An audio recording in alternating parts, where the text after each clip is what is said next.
नमस्कार। सब लोग अच्छे होंगे। कोरोना की इस आपदा की घड़ी में घर में रहें, सुरक्षित रहें। और उसी के साथ साथ मैं आज आपको नए टॉपिक के साथ हाजिर हूँ। तो आज का टॉपिक होगा राष्ट्रहित। पहले राष्ट्रहित हमको समझने होंगे कि राष्ट्रहित क्या है। राष्ट्रहित को एक व्यक्ति के रूप में देखा जाता है। जैसे हम व्यक्तिगत रूप से अपने स्वार्थों से घिरे होते हैं, कुछ हमारे स्वार्थ होते हैं अपने लिए, कुछ हमारे परमार्थ होते हैं जो हम नैतिकता के आधार पर करते हैं। उसी प्रकार राष्ट्र के भी क्या है, राष्ट्र के भी अपने स्वार्थ भी होते हैं और वो दोनों चीज़ों नैतिकता के आधार पर भी और व्यक्तिगत स्वार्थों के आधार पर भी चलते हैं। अंतर्राष्ट्रीय राजनीति में राष्ट्र हितों को महत्वपूर्ण माना गया है। अगर राष्ट्र हितों को देखना है तो राष्ट्र हित में अक्सर जो समझौते और जो संधियां, जो संबंध बनाए जाते हैं अंतर्राष्ट्रीय एक राष्ट्र का दूसरे राष्ट्र के साथ, उसमें राष्ट्र हितों को प्राथमिकता दी जाती है। राष्ट्र हित का मतलब है कि अपने स्वार्थों की सिद्धि करना। यानी अगर मेरे अनुकूल वो नीतियां हैं तो मैं उन राष्ट्रों के साथ संबंध बना सकता हूँ, मेरे अनुकूल नहीं है तो नहीं बना सकती।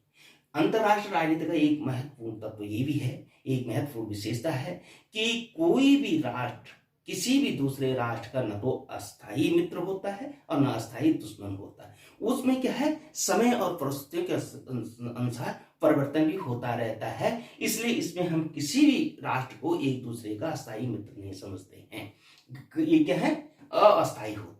यानी समय के साथ और परिस्थितियों के साथ अपने स्वार्थों के अनुकूल और प्रतिकूलता के हिसाब से वो बढ़ते, बिगड़ते और सुधरते रहते हैं। मार्गदर्ताओं ने राष्ट्र हित के दो तत्व बताए, तार्किक रूप से वांछनीय एवं आवश्यक और स्थिति का प्रस्तुत द्वारा ने। जो राष्ट्र हित है वो एक व्यक्ति आवश्यक है, वांछनीय है, तार्किक आधार पे वो जरूरी है, लेकिन उनकी स्थितियां क्या है, परिस्थितियों के हिसाब से निर्धारित होती हैं। उनको हम ये नहीं कह सकते हैं कि ये निश्चित रूप से यही होनी चाहिए।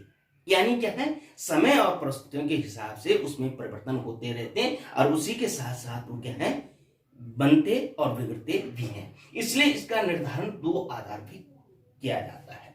इसके साथ साथ विदेश नीति के जो सबसे महत्वपूर्ण जो राष्ट्र हितों के दृष्टिकोण से हम देखते हैं वो है कि उसमें क्या क्या देखा जाता है। उसमें एक तो देखा जाता है कि आत्मरक्षा। हर राष्ट्र आत्मरक्षा के बारे में महत्वपूर्ण तरीके से सोचता है। दूसरा, वो अपनी सुरक्षा, उसकी सीमाएं जो हैं किस तरह सुरक्षित हों, इसके लिए वो क्या क्या नीतियां बना सकता है या दूसरे देशों के साथ क्या संबंध हो सकते हैं, इस पे वो क्या है, राष्ट्र हितों को मद्देनजर अपने संबंधों को बनाता है। इस दृष्टिकोण से उसका सुरक्षा, जो राष्ट्र की जो सीमाएं हैं वो किस तरह सुरक्षित रह सकती हैं, किस तरह उन पे भारी देशों से आक्रमण न हो या उनसे सुरक्षित किया जा सके, उसका ध्यान रखा जाता है। अगला है लोक कल्याण। अगर हम किन्हीं देशों के साथ कोई संबंध बना रहे हैं तो हमारे देश के लोगों का उससे क्या स्वार्थ जुड़ा है, उनका विकास, उनका कल्याण किस प्रकार से हो या हो रहा है या नहीं हो रहा है, इस पे ध्यान दिया जाता है। उसी के आधार पे ये नीतियां बनाई जाती हैं। ये भी क्या है, दो प्रकार की होती है, दीर्घकालीन और अल्पकालीन। दीर्घकालीन नीतियों में क्या है, लंबे समय तक, जैसे रूस के साथ हमारे संबंध बड़े दीर्घकालीन तक थे और उसमें संधियों का भी जो दौर रहा है, 20-20 साल तक की संधियां की गई है। तो क्या हुआ, वो दीर्घकालीन हमारे क्या है, राष्ट्र हित है, उसके अनुसार दीर्घकालीन हम संधियां करते हैं जिससे कि हमको उनसे फायदा हो सके। और हमको ये लगता है कि इनके साथ हमारे दीर्घकालीन अगर संधियां होंगी, ये दीर्घकालीन हमारे अगर संबंध अच्छे बनेंगे तो इनसे हमको लाभ मिलेगा और इनसे हम लाभ लेंगे, हमारे देश के विकास, हमारे देश के उत्थान के लिए ये काम करेंगे। ये सुरक्षा, सारी चीजें सुरक्षा के दृष्टिकोण से भी अच्छे रहेंगे। अल्पकालीन है, जो कि समय के साथ बनती भी हैं, बिगड़ती हैं। अभी हमारे किसी देश के साथ अगर अच्छे संबंध हैं तो ये जरूरी नहीं है कि कल भी उसके साथ अच्छे संबंध रहें। इसलिए देखा जाता है, आपने देखा होगा कि अगर हम राष्ट्र हितों की बात करते हैं तो द्वितीय विश्व युद्ध की बात की जो परिस्थितियां हैं बहुत ही महत्वपूर्ण है, जिसमें शीत युद्ध का काल था। दो ध्रुवीय विश्व था, वैसे दो ध्रुवीय माना जाता था, लेकिन मेरा मानना तो ये था कि 3 ध्रुवीय था।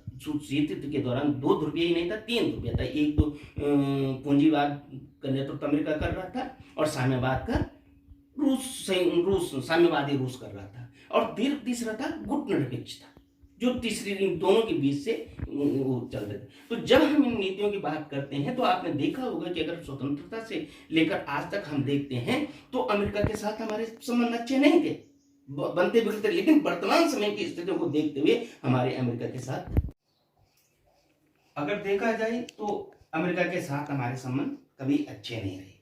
लेकिन वर्तमान स्थिति को देखते हुए समय और परिस्थितियों के अनुसार आज विश्व के जो राजनीतिक घटनाक्रम है वो चेंज हो रहा है, उसका जो महाशक्ति हैं उनमें भी चेंजिंग आ रही है। इसलिए आज अमेरिका का झुकाव भारत की तरफ है।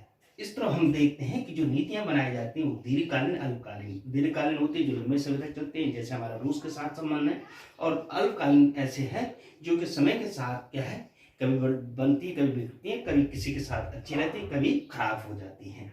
अब इसके साथ साथ है राष्ट्रीय हित के भाग, ये है थॉमस रॉबिन्सन ने इनके 6 भाग बताए हैं। नंबर 1 के प्रथम कोटि के हित। प्रथम कोटि के हित इतने ऐसे महत्वपूर्ण हित होते हैं देशों के जिनके प्रति किसी भी प्रकार का कंप्रोमाइज नहीं किया जा सकता। अगर वो नीतियां लागू करनी है और उनके हिसाब से कार्य करना है तो किसी भी देश के साथ अगर हमको विदेश नीति की स्थापना करनी है तो उनकी हम अनदेखी कर ही नहीं सकते हैं। इसलिए उनको प्रथम कोटि के हित कहा जाता है। उसके अलावा है गौण हित। गौण हित ऐसे होते हैं जो प्रथम कोटि के हित से थोड़ा कम हो सकते हैं, लेकिन वो भी देश के महत्वपूर्ण है। उनके साथ भी किसी भी प्रकार का किसी भी देश के साथ कंप्रोमाइज नहीं किया जा सकता।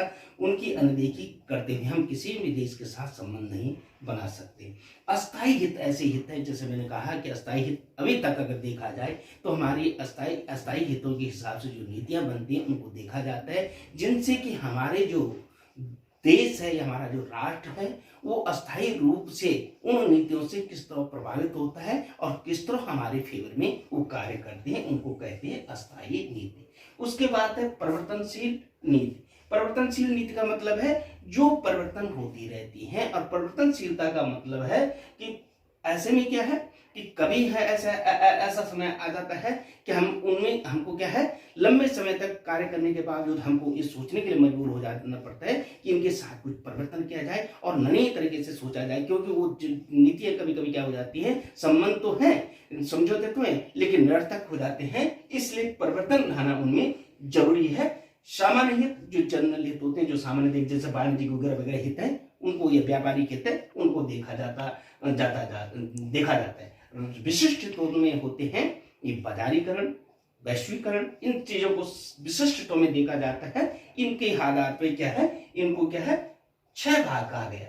लेकिन थॉमस रॉबिन्सन ने 3 अंतरराष्ट्रीय हित और बताए हैं जिनमें समान हित, किन्हीं 2 राष्ट्रों के एक समान हितों का होना समान हित माने जाते हैं, और उनके साथ आपस में उनके समझौते होते हैं या आपस में वो एक कहीं पे अगर किसी चीज का समर्थन करना है तो वो समान नीतियों के कारण क्या है, ये समान हितों के कारण क्या है, एक दूसरे का क्या समर्थन करते हैं। दूसरा एक दूसरे के पूरक हित, यानी एक के बिना दूसरे की क्या है पूर्ति नहीं हो सकती है, इसलिए एक दूसरे की जो पूर्ति करते हैं, जैसे एक सिक्के के 2 पहलू होते हैं, इस प्रकार के भी कई देशों के साथ आपस में संबंध होते हैं और वो देश क्या है एक दूसरे के पूरक बनकर कार्य करते हैं।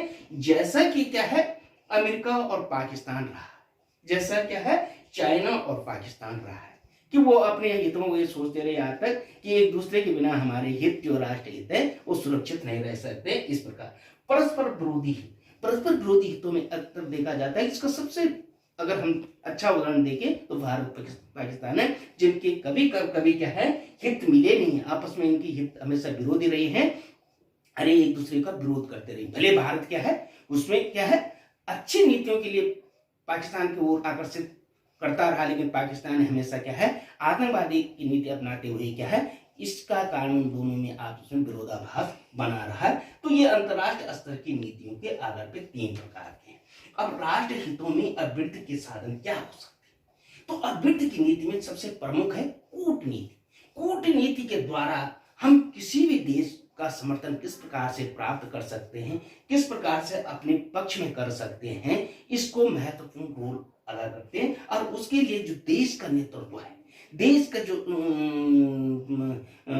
सक्षम व्यक्ति है, उसके आधार पे कूटनीति किस प्रकार बनाई जाती है वो बहुत डिपेंड करते हैं। और इससे क्या है, विभिन्न देशों विभिन्न राष्ट्रों का समर्थन जुटाया जाता है। प्रचार क्या होता है, विश्व स्तर पर इस तरह का प्रचार किया जाता है जिससे किस अन्य देश अपने ओर आकर्षित होकर उस प्रचार को महत्व दें और प्रचार प्रसारित इस प्रकार से हो कि हाँ फलाना राष्ट्र क्या है वो अच्छा है और उनकी ये नीतियां अच्छी, जिससे कि उस नीतियों की एवज में लोग क्या है समझौता करने के लिए बाध्य हो। राजनीतिक युद्ध, राजनीतिक युद्ध क्या है, न तो प्रत्यक्ष युद्ध है, परस्पर विवाद भी होना चाहिए और इनका समाधान भी नहीं होना चाहिए। इस प्रकार के युद्धों को क्या है परस्पर, जैसे क्या है हथियारों की होड़ तो हो लेकिन प्रत्यक्ष युद्ध न हो।